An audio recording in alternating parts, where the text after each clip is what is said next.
सहना भवतु सहनौ भुनक्तु सह वीर्यं करवावहै तेजस्विनावधीतमस्तु मा विद्विषावहै। ॐ शान्ति शान्ति शान्तिः। ॐ पूर्णमदः पूर्णमिदं पूर्णात् पूर्णमुदच्यते पूर्णस्य पूर्णमादाय पूर्णमेवावशिष्यते। ॐ शान्ति शान्ति शान्तिः।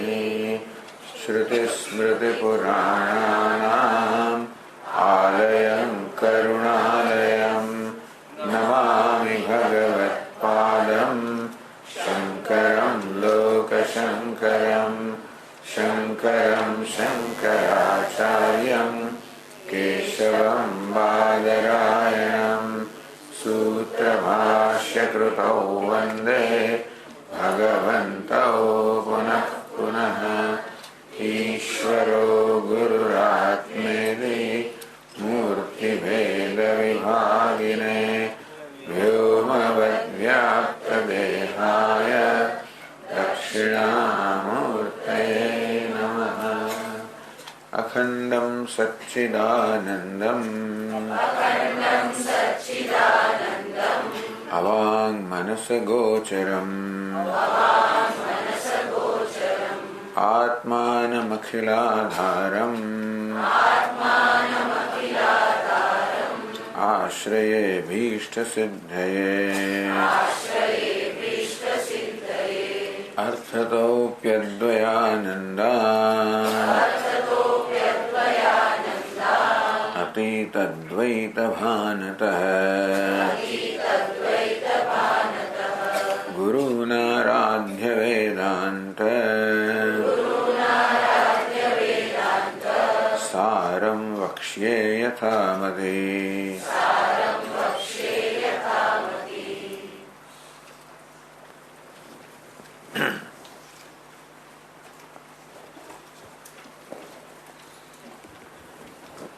तो पंचीकरणનું વર્ણન કરવામાં આવ્યું.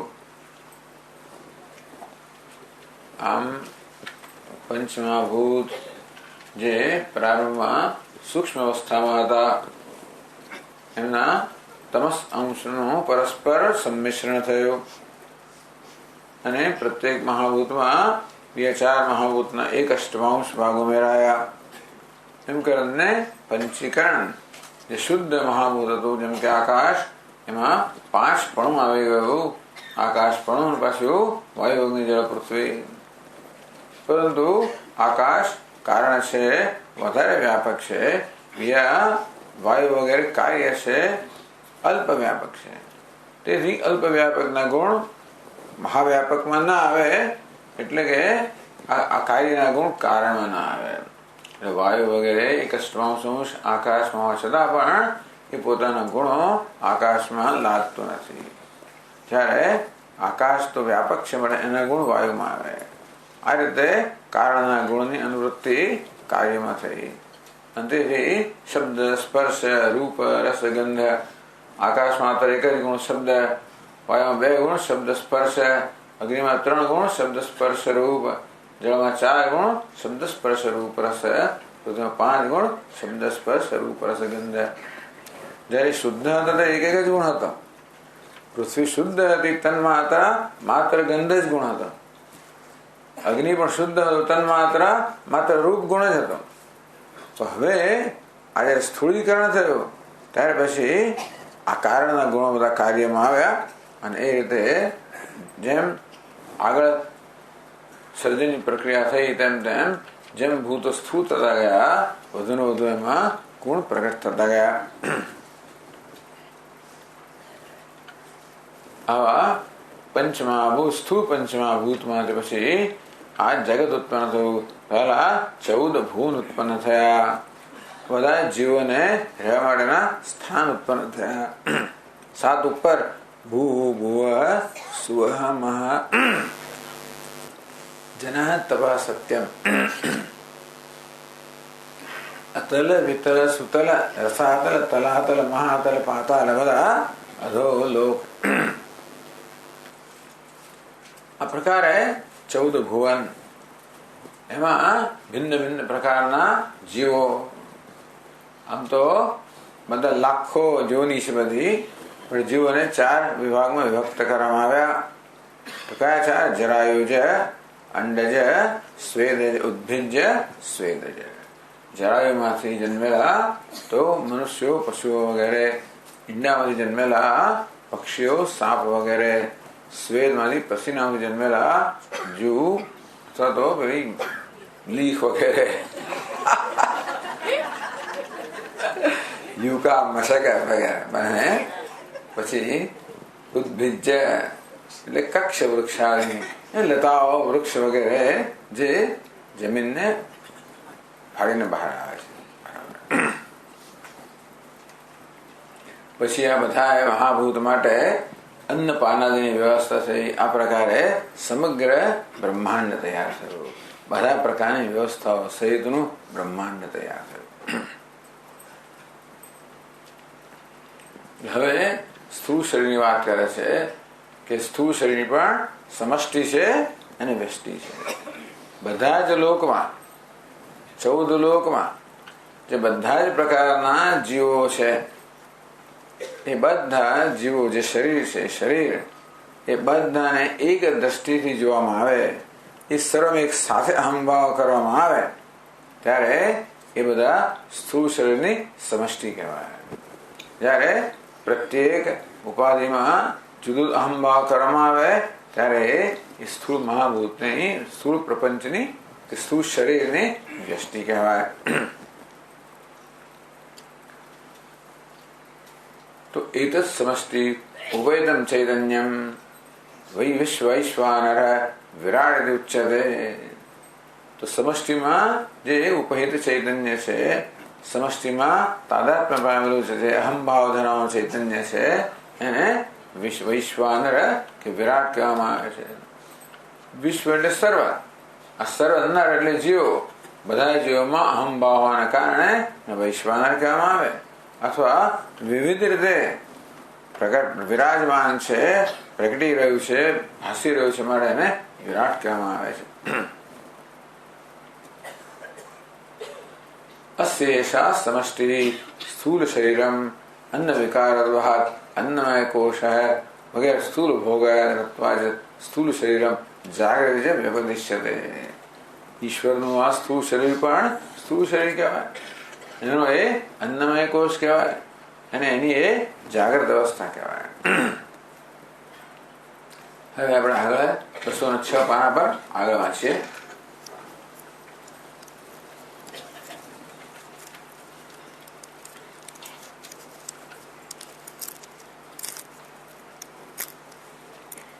બીજા પેરેગ્રાફની બી લાઈનમાંથી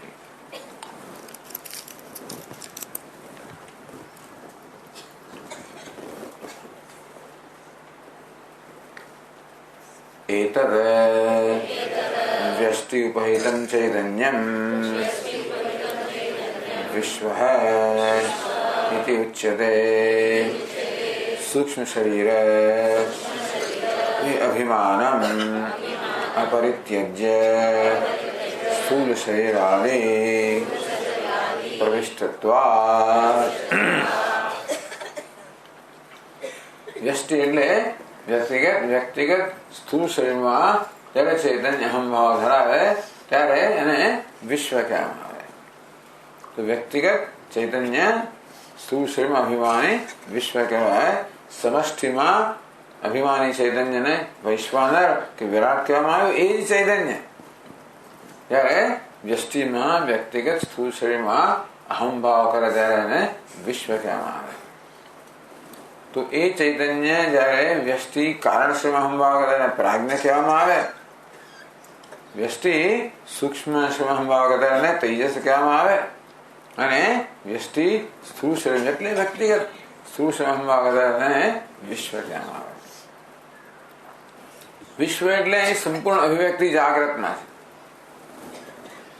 સ્થૂળ શરીરનું અભિમાન ત્યારે હોય જ્યારે સૂક્ષ્મ શરીરમાં પણ હોય, નહીં તો ના થાય. સ્થૂળ શરીર સૂક્ષ્મ શરીરની અપેક્ષા રાખે છે તો જ ચેતનવંતું હોય, તો જ જીવંત હોય. અને તેથી સ્થૂળ શરીરમાં અભિમાન અહંભાવ ત્યારે હોય જ્યારે એ સ્થૂળ શરીર સંકળાયેલા સૂક્ષ્મ શરીરમાં પણ અહંભાવ હોય. એ ત્યારે હોય જ્યારે એને સંકળાયેલા કારણ શરીરમાં પણ અહંભાવ હોય. એટલે જાગ્રત અવસ્થામાં આ ચૈતન્યને સ્થૂળ, સૂક્ષ્મ અને કારણ એ ત્રણ શરીરમાં અહંભાવ હોય. અને તેથી એ સંપૂર્ણ રીતે અભિવ્યક્ત થાય છે. સ્વપ્ન સુષુપ્તિની અંદર એ બિચારો અવ્યક્ત હતો, પ્રાજ્ઞ રૂપે અવ્યક્ત. સ્વપ્નમાં અર્ધ વ્યક્ત, એની અડધી વ્યક્તિ થઈ, અર્ધ વિકાસ થયો. અને જાગ્રતમાં પૂર્ણ વિકાસ. અને માટે એને વિશ્વ, વિશ્વ એટલે સમગ્ર એવું કહેવામાં આવે. સૂક્ષ્મ શરીર અભિમાન અપરિત્યજ્ય. સૂક્ષ્મ શરીરમાં અભિમાન છે એને છોડા એમ ના માનવું કે માત્ર સ્થૂળ શરીરમાં અભિમાન કરે છે. માત્ર સ્થૂળ અભિમાન કરી ના શકાય, કારણ કે સ્થૂળ શરીર સાથે હંમેશા સૂક્ષ્મ શરીર હોય જ, કારણ શરીર હોય જ. એટલે સૂક્ષ્મ ને કારણ પણ શરીર અભિમાન અપરિત્યજ્ય. સ્થૂળ શરીરાદિ પ્રવિષ્ટત્વાદ. સ્થૂળ શરીર વગેરેમાં આદિ એટલે શું એ પ્રશ્ન થઈ ગયો.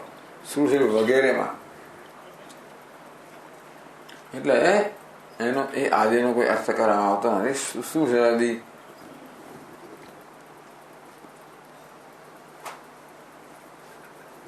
કે એક ટીકાકારી આદિ અહીંયાથી આવતું પણ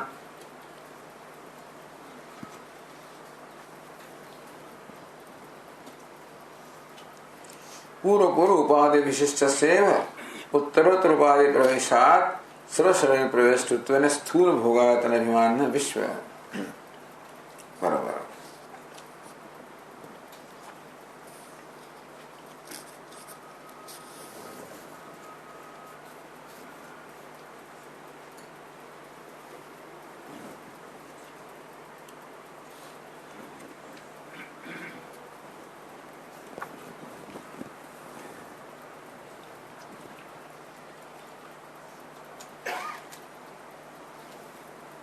પછી આગળ કહે છે अस्यापि एषा व्यष्टिः स्थूल शरीरम् अन्न विकारत्वात् एव हेतोः अन्नमय कोशः जाग्रत इति से उच्यते.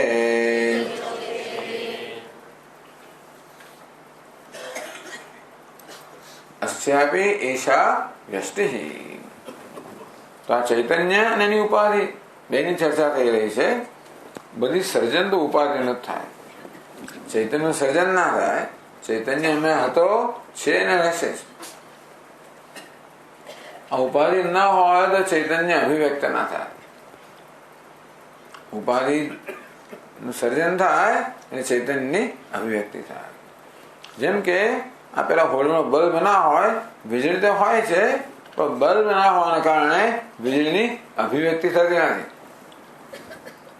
બલ્બ લગાવી એટલે વીજળી જે છે તે અભિવ્યક્ત થાય. અને તે રીતે ચૈતન્યને ગમે તેમ પછી એ હોળમાં ગમે તે વસ્તુ લાવી લાકડાનો ટુકડો નાખે તો કઈ ના થાય. વીજળી જેમાંથી પસાર થઈ શકે એવી જ ઉપાધિ હોય, જેમ કે બલ્બ, તો જ વીજળી એમાંથી પ્રગટ થાય, નહીં તો ના થાય. તેમ ચૈતન્ય ટેબલ ખુરશી બંને પ્રગટ ના થાય, આ સ્થૂળ શરીરમાં પ્રગટ થાય. એ જયારે આ સ્થૂળ શરીરની રચના થઈ, જયારે પણ થઈ જશે ત્યારે એમાં જે ચૈતન્ય હતું એ અભિવ્યક્ત થયું. વૈજ્ઞાનિકો એમ માને છે કે જયારે આ બધા મેટર મહાભૂતનું કંઈક સંયોજન થયું, અમુક દબાણમાં પ્રેશર અને ટેમ્પરેચર, એને પ્રાઇમોરિયલ સૂપ કહેવાય. સૂપ એટલે શું? જેમ આપણે સૂપ બનાવીએ ને, જે શાકભાજી વગેરેના, તેવી રીતે સૃષ્ટિના કોઈક સમય હવે સૂપ, આ બધા જે મેટર નથી, પદાર્થ એ બધા ભેગા થયા. સૂપ તો ગરમ ગરમ હોય પાછા. એવું પ્રેશર, ટેમ્પરેચર આ બધી સ્થિતિ સર્જાય ત્યારે ચૈતન્ય કોન્શિયસનેસ ઉત્પન્ન થાય. પણ આપણે કોન્શિયસનેસની ચૈતન્યની ઉત્પત્તિ માનતા નથી, સ્વીકારતા નથી, માત્ર અભિવ્યક્તિ સ્વીકારી. એટલે કે બલ્બ આપણે હોલ્ડરમાં નાખીએ એટલે વીજળી ઉત્પન્ન થઈ નથી. વીજળી જે વિદ્યમાન હતી એ વર્તમાન થઈ, જે હતી એ અભિવ્યક્ત થઈ. તેમ આ સ્થૂળ શરીર છે એ આ કારણ શરીર, સૂક્ષ્મ શરીર, સ્થૂળ શરીર, આખી રચના છે એ ચૈતન્યની અભિવ્યક્તિ માટેની યોગ્ય ઉપાધિ છે. બલ્બ જેવું છે ચૈતન્ય, એ વીજળી જેવો છે. આ ઉપાધિ બલ્બ જેવી છે. ઉપાધિ તૈયાર થઈ એટલે પછી ચૈતન્ય વીજળી પ્રગટ. કેવી રીતે પ્રગટ થાય? પેલો પ્રકાશ રૂપે. આ કેવી રીતે? તો કે આ જીવન રૂપે, લાઈફ રૂપે. પેલું લાઈટ, આ લાઈફ. એટલે કે આ ચૈતન્ય પ્રકાશ જેવું જીવન, જીવંતતા રૂપે, ચેતના રૂપે પ્રગટ થાય.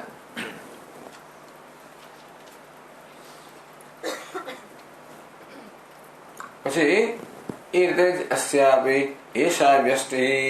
તો આ જે ઉપાધિ છે વ્યષ્ટિ એટલે વ્યક્તિગત ઉપાધિ, એને સ્થૂળ શરીર કહેવામાં આવ્યું.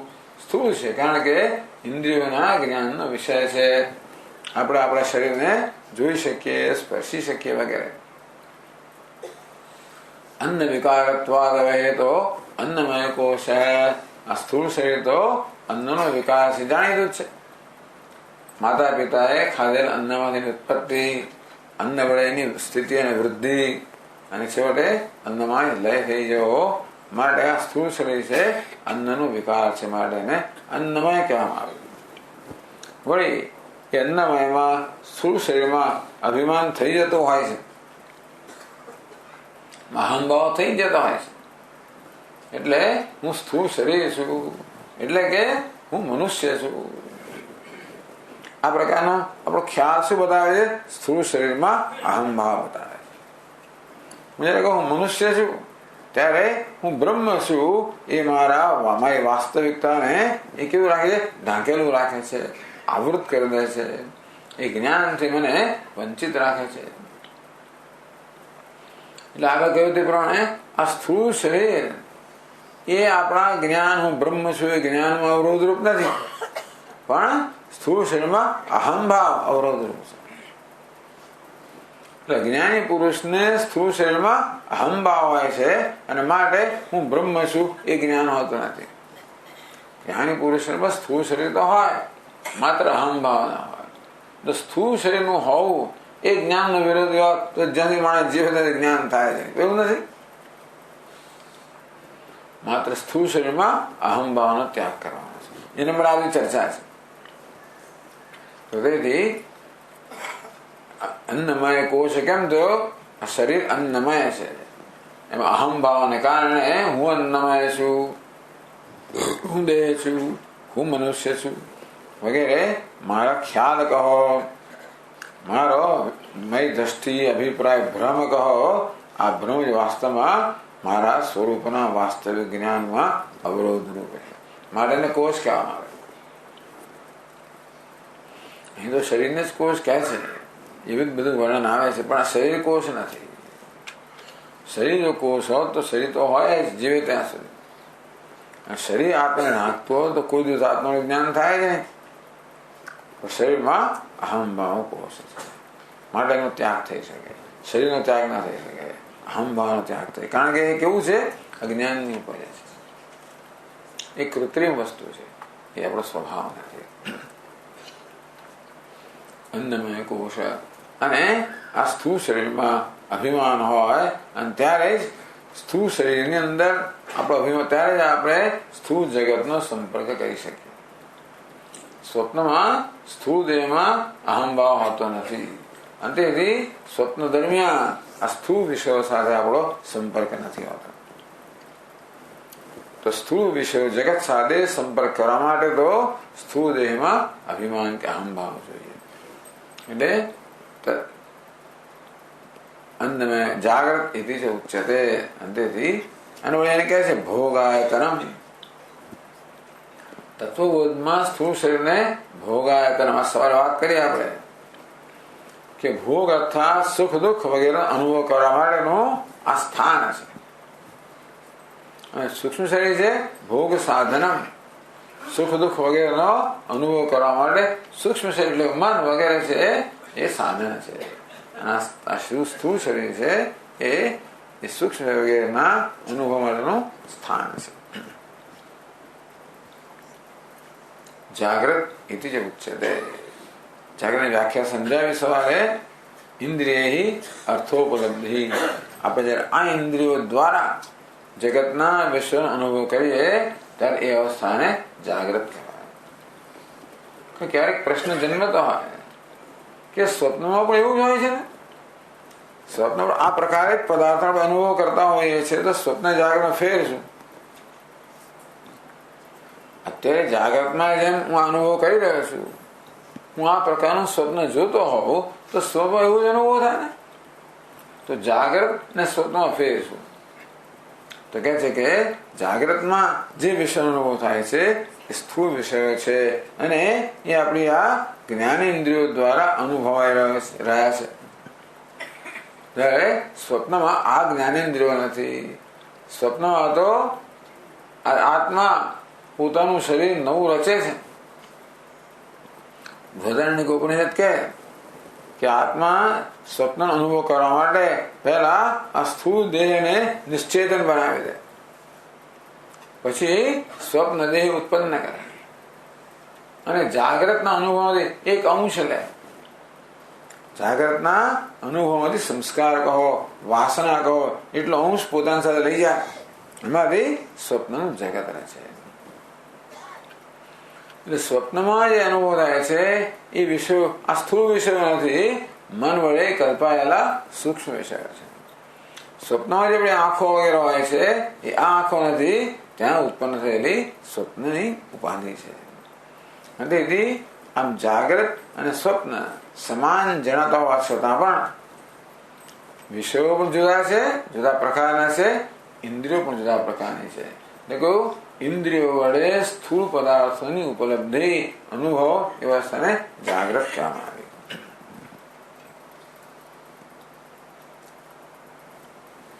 પછી આગળ કહે છે તદાનીમ એતૌ વિશ્વવૈશ્વાનરૌ દિગ્વાતાર્ક પૂર્ણાશ્વિભિઃ ક્રમાत् નિયંત્રિતેન શ્રોત્રાદિ ઇન્દ્રિય પંચકેન ક્રમાत् શબ્દસ્પર્શ રૂપરસગંધાન અગ્નિ ઇન્દ્ર ઉપેન્દ્ર યમ પ્રજાપતિભિઃ ક્રમાत् નિયંત્રિતેન વાગાદિ ઇન્દ્રિય પંચકેન ક્રમાत् વચન આદાન ગમન વિસર્ગ આનંદાન ચંદ્ર ચતુર્મુખ શંકર અચ્યુતૈઃ ક્રમાत् નિયંત્રિતેન મનઃ બુદ્ધિ અહંકાર ચિત્તાખ્યેન અંતરેન્દ્રિય ચતુષ્કેણ ક્રમાत् સંકલ્પ નિશ્ચય અહંકાર્ય ચૈતાંશ્ચ સર્વાન એતાન સ્થૂલ વિષયાન અનુભવતઃ જાગ્રત સ્થાન બહિષ્પ્રજ્ઞ ઇત્યાદિ શ્રુતેઃ.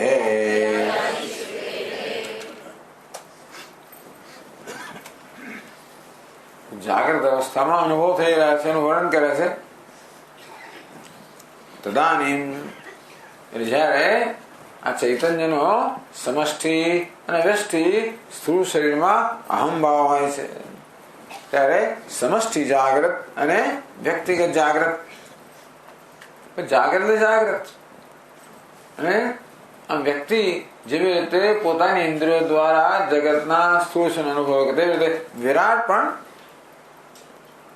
એની વિરાટ ઇન્દ્રિયો દ્વારા જગતના વિષયોનો અનુભવ કરે એવી કલ્પના છે ટૂંકમાં.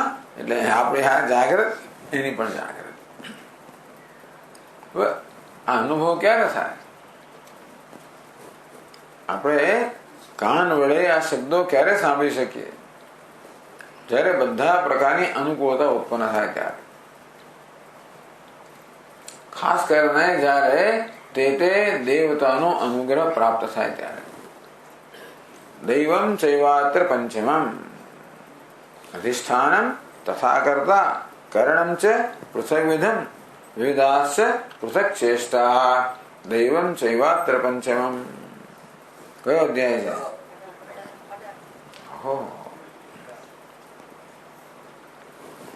તો ભગવાન કે ત્યારે કર્મ થઈ શકે જ્યારે આ પાંચ વસ્તુઓ હોય. અધિષ્ઠાન દેહ હોવો જોઈએ, કર્તા અહંકાર હોવો જોઈએ, કર્ણમ સૂક્ષ્મ શરીર હોવું જોઈએ, ચેષ્ટા ઇન્દ્રિયોની ચેષ્ટા હોવી જોઈએ અને ઇન્દ્રિયોના અધિષ્ઠાન દેવતાઓનો અનુગ્રહ હોવો જોઈએ. એટલે કે આપણા શાસ્ત્રો કહે છે કે કશી વસ્તુ ત્યારે શક્ય બને જ્યારે ઈશ્વરનો અનુગ્રહ હોય. કર્મ બર્મ તો ખરું પણ ઈશ્વરનો અનુગ્રહ. ઈશ્વર કેમ અનુગ્રહ કરે? બધા દેવતાઓ દ્વારા. આ દેવતાઓ શું છે? ઈશ્વરના વિવિધ અંગો છે. જેમ સૂર્ય દેવતા છે ઈશ્વર કે વિરાટ પુરુષના ચક્ષુ છે. વાયુ દેવતા છે વિરાટ પુરુષનો શ્વાસ છે. આ દિશાઓ છે વિરાટ પુરુષના કર્ણ છે. અગ્નિ છે વિરાટ પુરુષનું મુખ છે. અંતરિક્ષ વિરાટ પુરુષનો શરીર છે. સ્વર્ગ વિરાટ પુરુષનો મસ્તક છે. પૃથ્વી વિરાટ પુરુષના શરણ છે. એ બીજું ઘણું બધું છે તે તો વર્ણન થઈ શકે. 12 શ્લોકોમાં ભાગવતમાં વર્ણન થયું આ બધું વિરાટ પુરુષનું. તો આ રીતે વિરાટ પુરુષની પણ ઇન્દ્રિયો છે. એ દ્વારા એ પણ જાણે વિશ્વનો અનુભવ ના કરતા હોય. પણ આ દેવતાઓ જે છે ને એ બધા વિરાટ પુરુષના અંગ છે. અને તેથી વિરાટ પુરુષનું કે ભગવાનનું ચક્ષુ કયું? સૂર્ય. અને આપણું ચક્ષુ એટલે આપણી આંખો. એ સૂર્ય દેવતા આંખોના અધિષ્ઠાન દેવતા છે. સૂર્યનો અનુગ્રહ હોય તો જ આંખો જોઈ શકે. ચંદ્રમા મનસો જાત. આ ચંદ્રમા છે વિરાટ પુરુષનું મન છે. એટલે ચંદ્રમા છે આપણા મનનો અધિષ્ઠાન દેવતા છે. ચંદ્રમાનો અનુગ્રહ હોય તો મન બરોબર કામ કરે. મન ચંદ્રમા જેવું જ છે. ચંદ્રમા પણ વૃદ્ધિ ક્ષય થયા કરતું હોય, મન પણ આખો દાડો ચંચળ થયા કરતું હોય. ચંદ્રમા મનનો અધિષ્ઠાન દેવતા છે. તો દરેક જ્ઞાનેન્દ્રિય અને કર્મેન્દ્રિય અને અંતઃકરણ આ બધાના અધિષ્ઠાન દેવતાઓ છે. તો જેવી રીતે જુદા જુદા મંત્રીઓ હોય ને, મિનિસ્ટર શું કે સચિવ, તો મંત્રી સચિવ એટલે સેક્રેટરી. મંત્રી હોય ને, હવે તો પ્રાઇમ મિનિસ્ટર અને આ બધા મંત્રીઓ હોય. દરેક મંત્રીનો એક એક વિભાગ હોય. એ વિભાગમાં એની સત્તા ચાલતી હોય. સત્તા આવે છે ઉપરથી. મૂળ તો પ્રાઇમ મિનિસ્ટરની સત્તા. અત્યારે તો એવું છે હંમેશા એવું જ હોય. આ તો મંત્રી કોણ છે ને કોણ નહીં કોઈને ખબર નથી. હવે સારું કે ખરાબ એ જુદી વાત છે. પણ જે મંત્રીમાં પાસે સત્તા હોય એ આવે ઉપર છે. તેવી રીતે દેવતાઓ છે જાણે ભિન્ન ભિન્ન અધિકારીઓ છે. દરેક અધિકારનું એક એક ક્ષેત્ર હોય જેની સત્તા ચાલતો અધિકાર ચાલતો હોય. એ અધિકારને જ અધિકાર મળે છે એ તો ઉપરથી મળે છે. એટલે મોટા સ્વામીજી કહે કે એમ્બેસેડર જયારે જાય અમેરિકાની અંદર, he talks as I'm India, he represents the whole India. એટલે આપણો બેસરા જાય અમેરિકા વાત કરે ત્યારે જાણે પોતે ભારતને પ્રતિનિધિત્વ કરે, ક્યાં સુધી ત્યાં રાખ્યો હોય ત્યાં સુધી. જો ટ્રાન્સફર થઈ ગઈ આમ તેમ બદલી નાખ્યો ગયું. પણ એનામાં જે આ પ્રકારની ખુમારી છે, સત્તા છે, ક્યાંથી આવે છે? ઉપરથી આવે. આમ જાણે કે આ બધા દેવતાઓ ભિન્ન ભિન્ન અધિકારીઓ ના હોય, દરેકને પોતપોતાના અધિકારનો કે સત્તાનું ક્ષેત્ર અપાયેલું હોય અને તે ક્ષેત્રમાં એ લોકોની સત્તા ચાલતી હોય. એટલે કામ કરો એમને ખુશ કરવા પડે. જો કંઈ કામ કરવું હોય આપણે, એ ખુશ થાય તો આપણું કામ થાય. હવે આમ તો એટલે આપણે અમે દક્ષિણા આપીએ, આપણે એમને ખૂબ પૂજા કરીએ, બધું કરીએ જેથી એ લોકો ખુશ થાય અને આપણું કામ કરે. આ નિયમ જ ચાલે છે બધે. આ દેવતાઓ છે બધા, એમને પણ ખુશ કરવા પડે એવી જ રીતે પૂજા કરીએ, યજ્ઞ યાગાદિ કરીએ, એમને ભેટ ચડાવીએ, નૈવેદ્ય, ફળ ફૂલ વગેરે. ત્યારે ખુશ થાય ત્યારે આપણું કામ થાય. એટલે બધા દેવતાઓની પ્રસન્નતા જોઈએ. હવે જ્ઞાનેન્દ્રિયોના દેવતા, પ્રત્યેક ઇન્દ્રિય દેવતા જુદા, પ્રત્યેક કર્મેન્દ્રિય દેવતા, પ્રત્યેક અંગના દેવતા જુદા, મનના પ્રત્યેક અંશના વૃત્તિના દેવતા જુદા. આ પ્રકારે અધિષ્ઠાન દેવતા એક ઈશ્વરની સત્તા છે. ઈશ્વરે આ બધા દેવતાઓ દ્વારા અનુગ્રહ કરતા હોય. આપણે એમ લાગે કે દેવતાનો અનુગ્રહ થયો. ભગવાન કહે કે મયૈવ વિહિતાન હિતાન સતયા શ્રદ્ધયા યુક્ત તસ્યારાધનમીહતે લભતે ચ તતઃ કામાન મયૈવ વિહિતાન હિતાન. શ્રદ્ધાથી યુક્ત થઈને આ ભક્તો જુદા જુદા દેવતાઓની આરાધના કરે અને એમને આરાધના પરિણામે ફળ મળતું હોય છે. ભક્તને એમ કે દેવતાએ ફળ આપ્યું, ભગવાન કે ખરેખર તો તે રૂપમાં હેલો હું જ બધાને ફળ આપતા હોઉં છું. એટલે મૂળ અનુગ્રહ ઈશ્વરનો જ કહેવાય. ઈશ્વરનો અનુગ્રહ આ જુદા જુદા દેવતાઓ દ્વારા અભિવ્યક્ત થતો હોય છે. અને તેથી આ ત્રણનો સંયોગ જોઈએ: અધ્યાત્મ, અધિભૂત, અધિદૈવ. કહે છે કે એ તો વૈશ્વાનરો શ્રોત્રાદિ ઇન્દ્રિય પંચકેના. કયું 5 ઇન્દ્રિયો? શ્રોત્ર, પછી બીજું કયું? ત્વક, પછી ચક્ષુ, પછી રસના. વાક ક્યાંથી આવે? રસના અને પછી ઘ્રાણ. આવો ક્રમ કેમ હશે? આવો જ ક્રમ કેમ? આકાશ, વાયુ, અગ્નિ, જળ, પૃથ્વીના સત્વો સુધી ઉત્પન્ન થવાના કારણે. બરાબર. તો એ પ્રત્યેક ઇન્દ્રિયના અધિષ્ઠાન દેવતાઓ છે. પહેલી ઇન્દ્રિય છે શ્રોત્રમ, અધિષ્ઠાન દેવતા દિક દેવતા. આ દિશાઓ છે એ આપણે શ્રોત્રેન્દ્રિયના અધિષ્ઠાન દેવતા છે. જો પછી જો આગળ કયો દિક વાત અર્ક વર્ણ અશ્વિભિ લખ્યું છે ને, ક્રમાત, દરેકમાં ક્રમાત ક્રમાત ક્રમાત અનુક્રમે. વાત એટલે શું? વાયુ. વાયુ કોઈ ઇન્દ્રિયના દેવતા છે? સ્પર્શેન્દ્રિય, ત્વકના. કોણ? અર્ક. અર્ક એટલે કોણ? સૂર્ય. સૂર્ય શાના દેવતા છે? ચક્ષુ. પછી છે વરુણ. કોણ દેવતા છે? જળના. અશ્વિભિ, અશ્વિની કુમાર છે એ ઘ્રાણેન્દ્રિય દેવતા. એટલે ક્રમાત નિયંત્રિત. અધિક દેવતા છે એ આપણે શ્રોત્રેન્દ્રિય છે અને એને શબ્દ એનું નિયંત્રણ કરતા હોય. એટલે દરેક અનુભવમાં આ 3 ઘટકો હોય: અધ્યાત્મ, અધિભૂત, અધિદૈવ. અત્યારે બોલાઈ રહ્યું છે ત્યારે 3 ઘટકો છે. આ વાણી છે અધ્યાત્મ, શબ્દ બોલાય છે અધિભૂત. અને કયા દેવતા છે વાણીના? અગ્નિ દેવતા. અગ્નિ દેવતા અનુગ્રહ હોય તો જ આ વાણી કામ કરે. અધિદૈવ. અધ્યાત્મ, અધિભૂત, અધિદૈવ. અધિભૂત એટલે પંચમહાભૂતનું બનેલું જગત. અધ્યાત્મ એટલે વ્યક્તિગત વ્યક્તિ. અધિદૈવ એટલે આના પર અનુગ્રહ કરનાર દેવતા.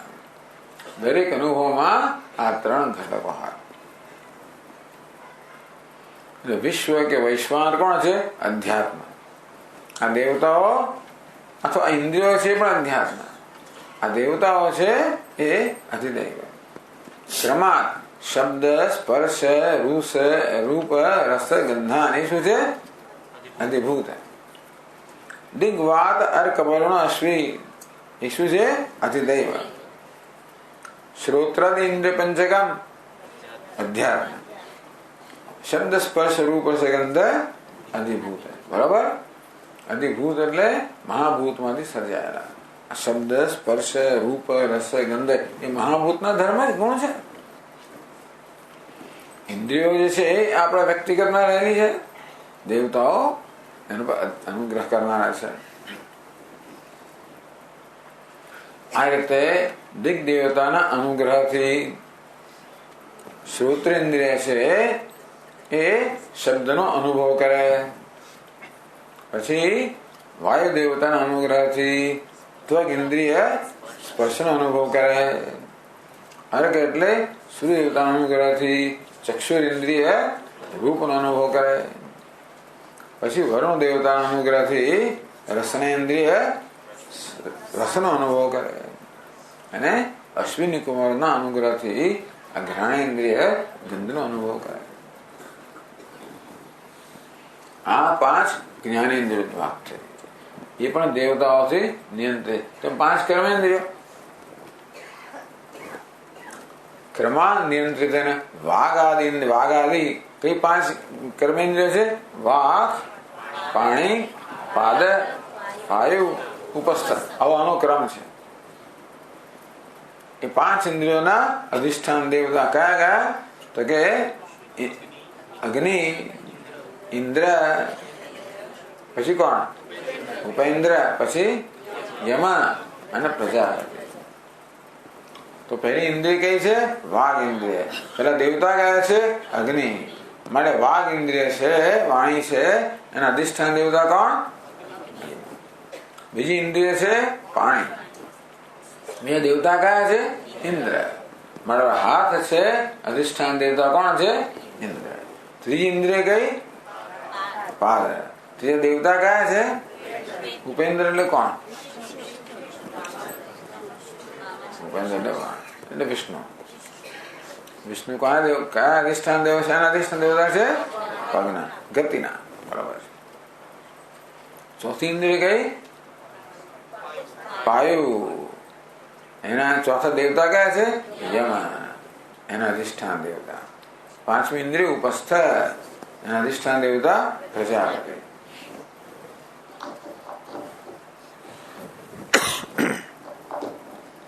ક્રમાત શું કામ કરે ઇન્દ્રિયો?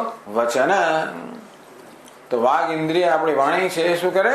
વચન બોલવું. કોના અનુગ્રહથી? વાણી એ બોલે કોના અનુગ્રહથી? અગ્નિના અનુગ્રહ. બરાબર. પછી હાથ શું કરે? આદાન, ગ્રહણ કરવું. કોના અનુગ્રહથી? ઇન્દ્ર દેવતાના અનુગ્રહથી. પછી આપણા પગ શું કરે? ગમન, ગતિ કરે. કોના અનુગ્રહથી? ઉપેન્દ્રના એટલે વિષ્ણુ. બરાબર. પછી ચોથી ઇન્દ્રિય કઈ છે? વાયુ. એ વિસર્જન કરે. કોના અનુગ્રહથી? યમના. પાછું ઉપસ્થ એ આનંદ કરે. એ છે પ્રજાપતિના અનુગ્રહથી. એટલે ક્રમાદ વચન આદાન ગમન વિસર્ગ આનંદાન અનુભવતા. આ બધામાં આવે. બધી કઈ વિભક્તિ છે? દ્વિતીય વિભક્તિ, બહુવચન. અનુભવ કરનાર. અનુભવતા એટલે શું? કયું વચન થયું? દ્વિવચન થયું. કોણ? 2 જણ અનુભવ. કયા 2 જણ અનુભવ કરે છે?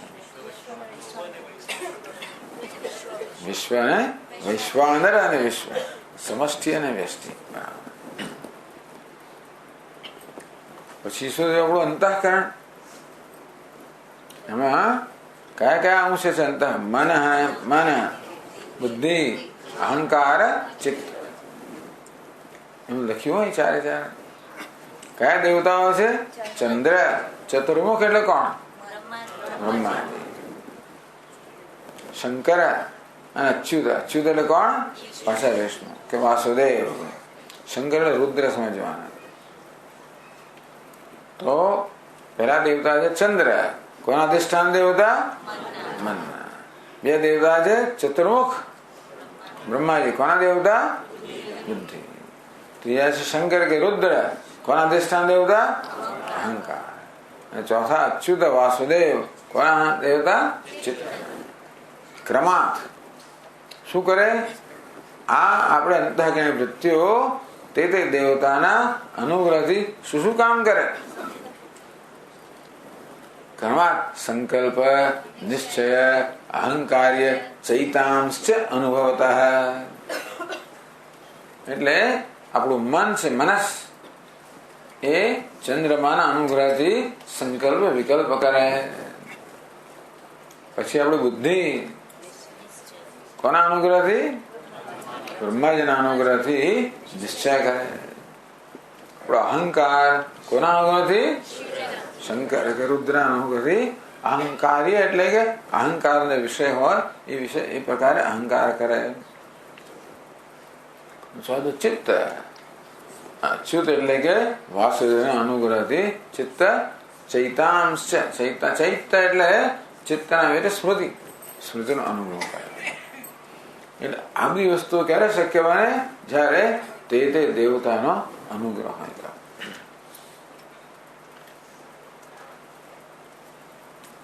સવાય સ્થૂળ વિષય. આ બધાને સ્થૂળ વિષયો કહેવામાં આવે. એટલે માત્ર બહારના વિષયો સ્થૂળ વિષયો નહીં, પણ અંતઃકરણી વૃત્તિઓ જે છે એનો પણ સ્થૂળ વિષયમાં સમાવેશ કરવામાં આવે.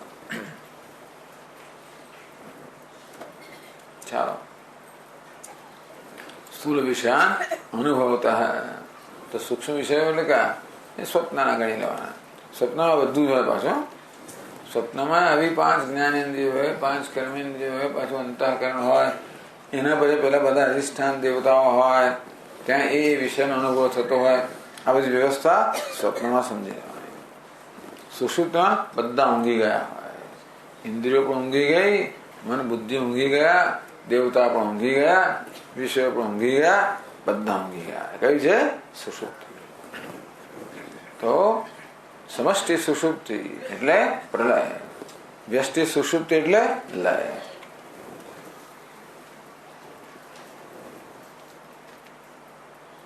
અનુભવત જાગરે સ્થાન બહિષ્પ્રજ્ઞ સપ્તાંગ એકોનવિંશતિ મુખ સ્થૂલભુગ વૈશ્વાનર પ્રથમ પાદ. આવું માંડુક્ય ઉપનિષદના માંથી આ ઉદાહરણ કરે છે. આટલું જ કહે છે. જાગૃત સ્થાન બહિષ્પ્રજ્ઞ ઇત્યાદિ શ્રુતે. તો જયારે ચૈતન્ય જાગૃત સ્થાન હોય એટલે કે જાગૃત અવસ્થાનો અનુભવ કરતો હોય ત્યારે બહિષ્પ્રજ્ઞ એની પ્રજ્ઞા ક્યારે હોય? બહિર્મુખ, બહારના વિષયો તરફ મંડાયેલી હોય. બસ એટલું પૂરતું છે. પણ આ સ્થૂલભુક વૈશ્વાનર પ્રથમ પાદ, આખો મંત્ર સમજવાનો. સ્થૂલભુક સ્થૂળ વિષયનો ભોગવનાર નામ છે વૈશ્વાનર. ત્યાં વિશ્વ માટે વૈશ્વાનર શબ્દ વાપરે. એટલા માટે કહે છે એ મંત્રો સમષ્ટિ અને વ્યષ્ટિ બંને લાગુ પડે એવી જાતનું અર્થગ્રહણ કરવામાં આવ્યું. તો પ્રથમ પાદ એ આત્માનો પહેલું ચરણ છે.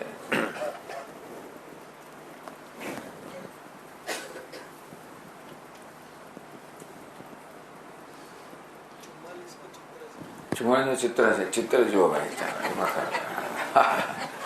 તો રહી ગયું, ચિત્ર રહી ગયું.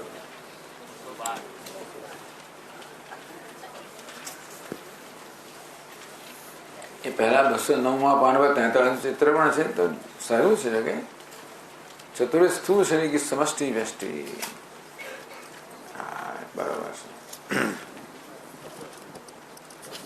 44 જુઓ શું છે. હા, 212 સ્થૂળ શરીર કી સમષ્ટિ અને વ્યષ્ટિ.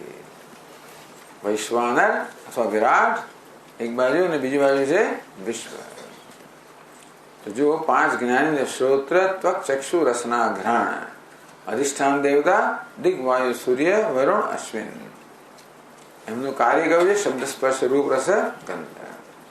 5 કર્મેન્દ્રિયો વાક પાણી પાદ વાયુ ઉપસ્થ अग्नि इंद्र उपेंद्र यम प्रजापति बोलना आदान प्रदान चलना विसर्जन आनंद. अंतर इंद्रिय मन बुद्धि अहंकार चित्त चंद्र ब्रह्मा शिव विष्णु संकल्प विकल्प निश्चय गर्व अनुस्मरण.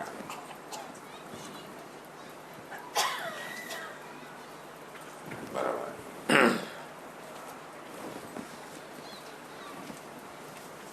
પછી આગળ કહે છે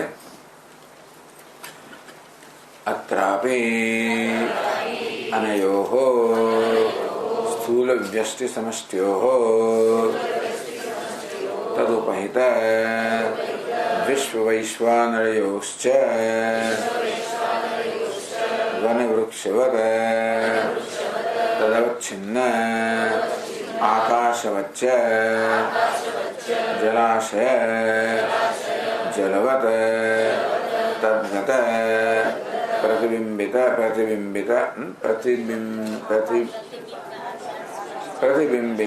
आकाशवच्च पूर्ववत् अभेदः एवं पंचीकृत पंचभूतेभ्यः स्थूल प्रपंचोत्पत्तिः.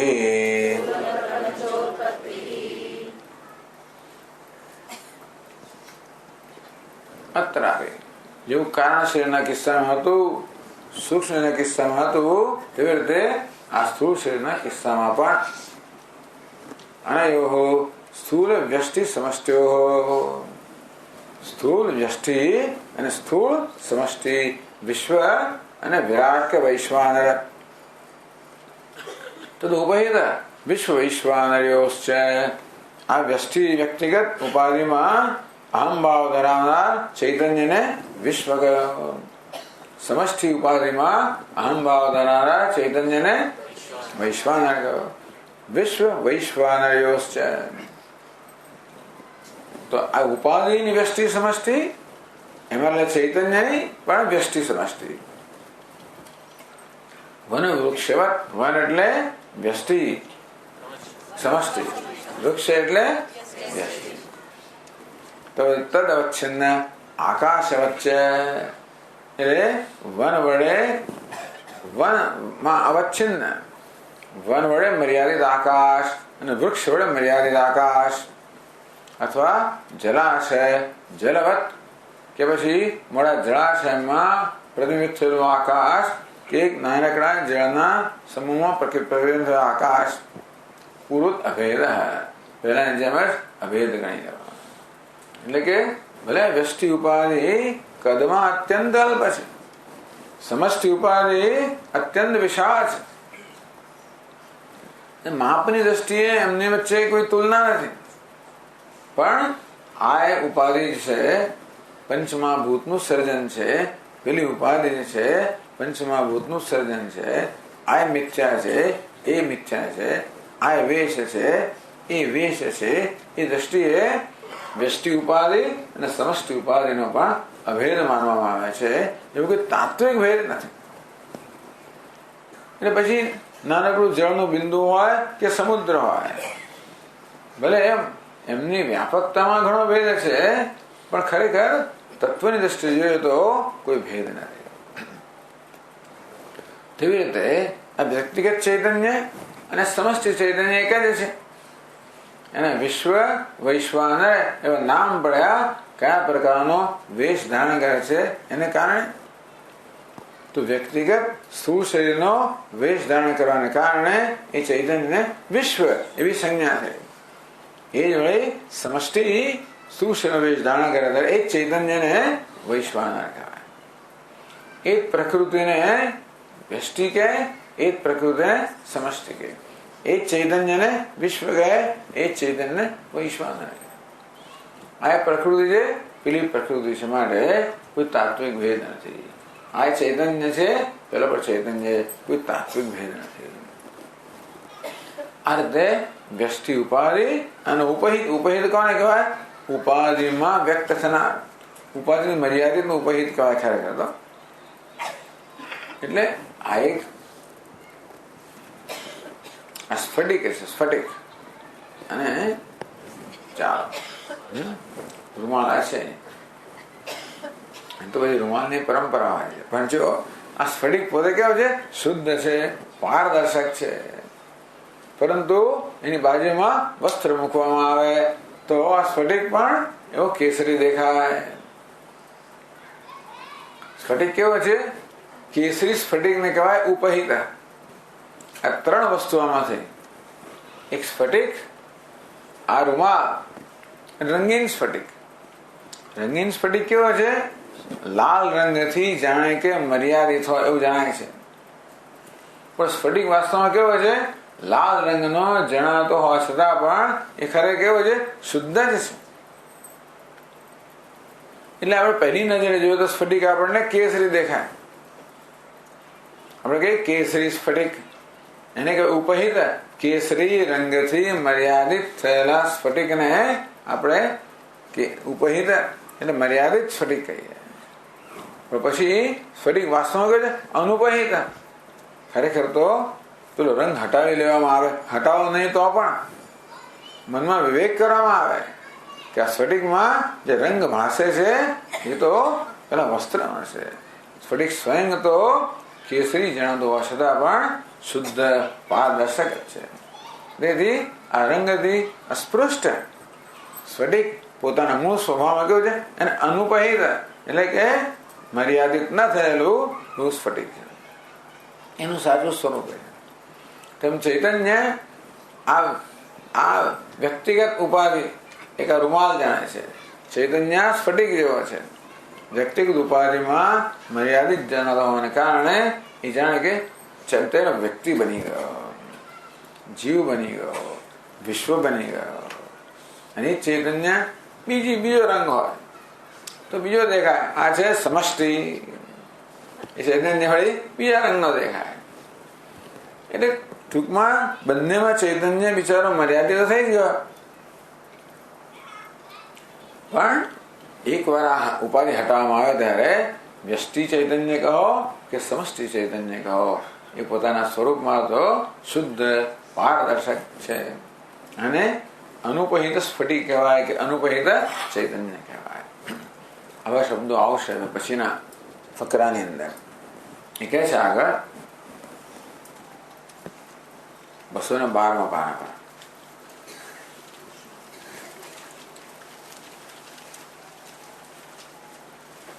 એતેષાં સ્થૂલ સૂક્ષ્મ કારણ પ્રપંચાનામ અપી સમષ્ટિ एको महान प्रपंचो भवति यथा अवान्तरवनानां समष्टिः एकं महद्वनं भवति यथा वा अवान्तरजलाशयानां समष्टिः एको महान जलाशयः. ત્રણનું વર્ણન થયું. પહેલા કારણનું વર્ણન થયું, તો કારણ વ્યષ્ટિ અને સમષ્ટિ. પછી સૂક્ષ્મ શરીરનું વર્ણન થયું, સૂક્ષ્મ સમષ્ટિ અને વ્યષ્ટિ. પછી સ્થૂળ શરીરનું વર્ણન થયું, સ્થૂળ સમષ્ટિ અને વ્યષ્ટિ. આ બધાનું સાથે વર્ણન કરે છે કે ત્રણ સમષ્ટિ થઈ, ત્રણ વ્યષ્ટિ થઈ. બરાબર ને? કારણના સ્તરે એક સમષ્ટિ અને વ્યષ્ટિ. એ ચૈતન્યને શું કહેવામાં આવે? ઈશ્વર અને પ્રાજ્ઞ. સૂક્ષ્મ શરીરના સ્તરે પણ સમષ્ટિ અને વ્યષ્ટિ. એ ચૈતન્યને હિરણ્યગર્ભ અને તૈજસ. અને સ્થૂળ શરીરના સ્તરે સમષ્ટિ અને વ્યષ્ટિ એમને કહેવામાં વૈશ્વાનર અને વિશ્વ. તો હવે ત્રણ સમષ્ટિ થઈ. કારણ શરીરની સમષ્ટિ, સૂક્ષ્મ શરીરની સમષ્ટિ અને સ્થૂળ શરીરની સમષ્ટિ. એ બધાને ભેગો એક મહાન સમષ્ટિ થાય. કહે કે ભાઈ મહાન પ્રપંચ. તો આ ત્રણ પ્રપંચ કહો કે ત્રણ સમષ્ટિ કહો, એની એક મહાન સમસ્યા. હવે 3 વન માની લો, ધવ, ખદીર, પલાશાદી અવાંતર વનાનામ સમષ્ટિ. એટલે 3 પ્રકારના વૃક્ષો. ધારો કે એક મોટું એક આંબાનું વન હોય, એક આમળાનું વન હોય, એક યુકેલિપ્ટસનું વન હોય. આ લોકો આવા વન બનાવતા હોય છે. પછી એમાં આમળા પછી વેચે, કેરી વેચે, અને પછી પેલા આપણે નીલગીરી હોય એને કાપીને વેચે. તો ધારો કે કોઈ માણસ આવી રીતે આમળાની ખેતી કરતો હોય, બહુ મોટી જમીનમાં હોય, દરેક આમળાનું વૃક્ષ ઉપર જોઈએ તો આમળાનું વન દેખાય. બીજો બાજુમાં એક મોટો કેરીની ખેતી, મોટું જંગી મોટું ખેતર છે. તો દરેક પેલું કેરીનું વૃક્ષ જુદું જુદું હોય. પણ આપણે આકાશમાં જોઈએ તો કેરીનું વન થઈ ગયું. અને ત્રીજું પાછું ધારો કે પેલું નીલગીરીનું, તો નીલગીરી જુદું જુદું વૃક્ષ વ્યષ્ટિ, અને સમૂહમાં નીલગીરીની સમષ્ટિ વન થઈ ગયો. એથી ઉપર જઈએ આપણે તો શું થાય છે કે આ 3 વન બધા છે. ઉપર જયારે શું દેખાય? એક મહાન વન દેખાય. અમુક અંતર અમુક ઊંચાઈ જઈએ ત્યારે આપણે કે આંબાનું વન છે, આ આમળાનું વન છે, આ નીલગીરીનું વન. એથી ઊંચા જઈએ તો શું થાય? આંબા, નીલગીરી, આમળા આ બધા પણ પોતાની વિશેષતા ધીમે ધીમે ધીમે ગુમાવી બેસે, અને આપણે માત્ર એક મહાન વન દેખાય. તેવી રીતે આ સ્થૂળ શરીરની કારણ શરીરની એક સમષ્ટિ થઈ આંબાનું વન, સૂક્ષ્મ શરીરની એક સમષ્ટિ થઈ આમળાનું વન, સ્થૂળ શરીરની સમષ્ટિ થઈ નીલગીરીનું વન. એકદમ ઉપર જઈએ તો આપણે શું દેખાય? એક મહાન પ્રપંચ. 3 પ્રપંચ થયા, એક મહાન વન દેખાય. તેવી રીતે આ કારણ, સૂક્ષ્મ અને સ્થૂળ આ બધી સમષ્ટિ આપણે એક દ્રષ્ટિ જોઈએ તો એક મહાન પ્રપંચ થયો. એટલે એ તેષામ સ્થૂલ સૂક્ષ્મ કારણ પ્રપંચાનામપી સમષ્ટિ એક મહાન પ્રપંચો ભવતિ. એક જ દ્રષ્ટિ. હવે પહેલા માત્ર બધા કારણમાં હમભાવ હતો, બધા સૂક્ષ્મમાં હમભાવ હતો, બધા સ્થૂળમાં હમભાવ હતો. એક સાથે કારણમાં, સૂક્ષ્મમાં, સ્થૂળમાં બધા એક સાથે હમભાવ હોય તો કેવો મહાન પેલી ઉપાધિ મહાન પ્રપંચ થયો. યથા અવાંતર વનાનામ, જેમ કે 3 જુદા જુદા વન હોય. સમસ્ત એક મહદ વનમ ભવતી, એક મહાન વન જ્યાં આપણે દેખાય. અથવા તો અવાંતર જલાશય, 3 મોટા મોટા સરોવરો હોય, એ અમુક સ્તરે જુદા દેખાય. અત્યંત ઊંચાઈથી એ 3 સરોવરો છે એક મહાન સરોવર જેવા દેખાય, મહાન જલાશય. આ પ્રકારે ઉપાધિના સ્તરે સમષ્ટિનું વર્ણન કરવામાં આવ્યું.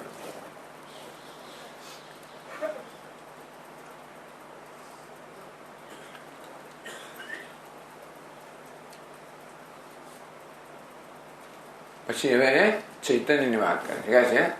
એતત ઉપહિતમ વૈશ્વાનરાદ ઈશ્વર પર્યંતમ ચૈતન્યમ અપી અવાંતરવન અવચ્છિન્ન આકાશવત અવાંતર જલાશયગત પ્રતિબિંબ આકાશવચ્ચ એકમેવ. તો હવે તેવી રીતે ચૈતન્ય પણ એ ઉપૈદમ ચૈતન્યમ. તો જેવી રીતે સમષ્ટિ કારણ શરીરમાં ઉપૈદ ચૈતન્યને ઈશ્વર કહેવામાં આવ્યા, સમષ્ટિ સૂક્ષ્મમાં ઉપૈદ ચૈતન્ય હિરણ્યગર્ભ, સમષ્ટિ સ્થૂળ શરીરમાં ઉપૈદ ચૈતન્યને વૈશ્વાનર કહેવામાં આવે. હવે ત્રણેયના પાછળ વધારે ઊંચાઈથી જોઈએ એટલે ત્રણેયમાં અહમભાવ કરી એક સાથે. તો અવાંતર વન અવચ્છિન્ન આકાશવત, તો જેવી આકાશ પણ એ એક જ છે તેવી રીતે ચૈતન્ય પણ એની સમષ્ટિ જે છે એ એક જ છે. આ રીતે સમષ્ટિ ચૈતન્ય એ કહે છે એ સમષ્ટિની વાત કરે છે, દૃષ્ટિની વાત પછી કરશે. તો એક મહાન પ્રપંચ થયો અને એમાં અહંભાવ ધરાવનાર એક ચૈતન્ય થયું, એ પણ એક જ છે. પછીનું આપણે આવતીકાલે જોઈશું. ઓમ પૂર્ણમદ પૂર્ણમિદં પૂર્ણાત પૂર્ણમુદચ્યતે પૂર્ણસ્ય પૂર્ણમાદાય પૂર્ણમેવાવશિષ્યતે. ઓમ શાંતિ શાંતિ શાંતિ. શંકરં શંકરાચાર્યં કેશવં બાદરાયણં સૂત્રભાષ્યકૃતૌ વંદે ભગવन्तौ પુનઃ પુનઃ. ઈશ્વરો ગુરુરાત્મેતિ મૂર્તિભેદવિભાગિને વ્યોમવદ્વ્યાપ્તદેહાય દક્ષિણામૂર્તये નમઃ. ઓમ શાંતિ શાંતિ શાંતિ. હરિ ઓમ. શ્રી ગુરુભ્યો નમઃ. હરિ ઓમ.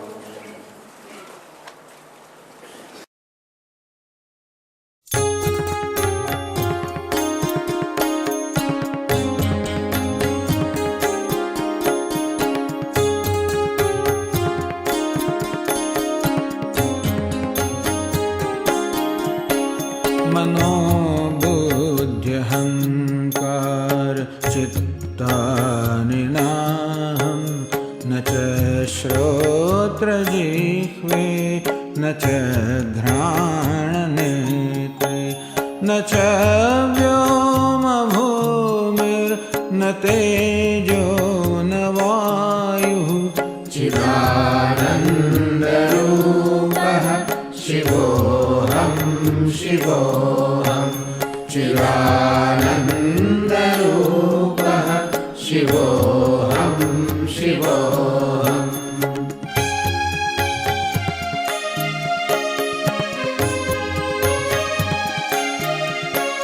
न च प्राणसंज्ञो न वै पञ्चवायुः न वा सप्तधातुर्न वा पञ्चकोशः न वा पाणिपादं न चोपस्थपायुः. चिदानन्दरूपः शिवोऽहं शिवोऽहं.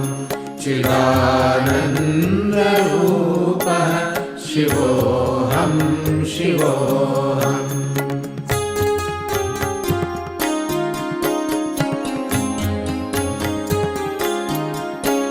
न मे द्वेषरागौ न मे लोभमोहौ मदो नैव मे नैव मात्सर्यभावः.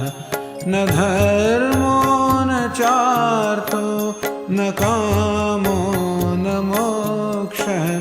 चिदानन्दरूपः शिवोऽहं शिवोऽहं. चिदानन्दरूपः शिवोऽहं शिवोऽहम्.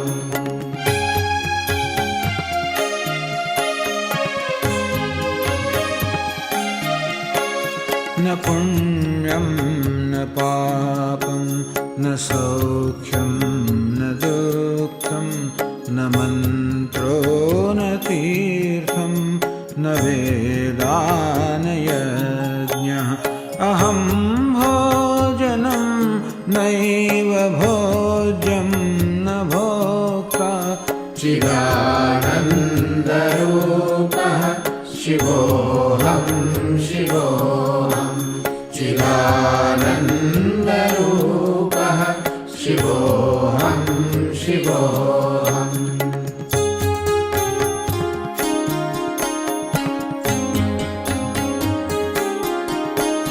न मे मृत्युशङ्का न मे जातिभेदः. पिता नैव मे नैव मा बन्धुर्न मित्रं गुरुर्नैव शिष्यः चिदानन्दरूपः शिवोऽहं शिवोऽहं चिदानन्दरूपः शिवोऽहं शिवोऽहम्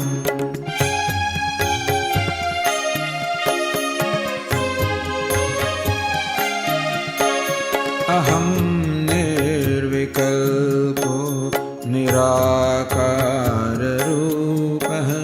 विभुर्व्याप्य सर्वत्र सर्वेन्द्रियाणां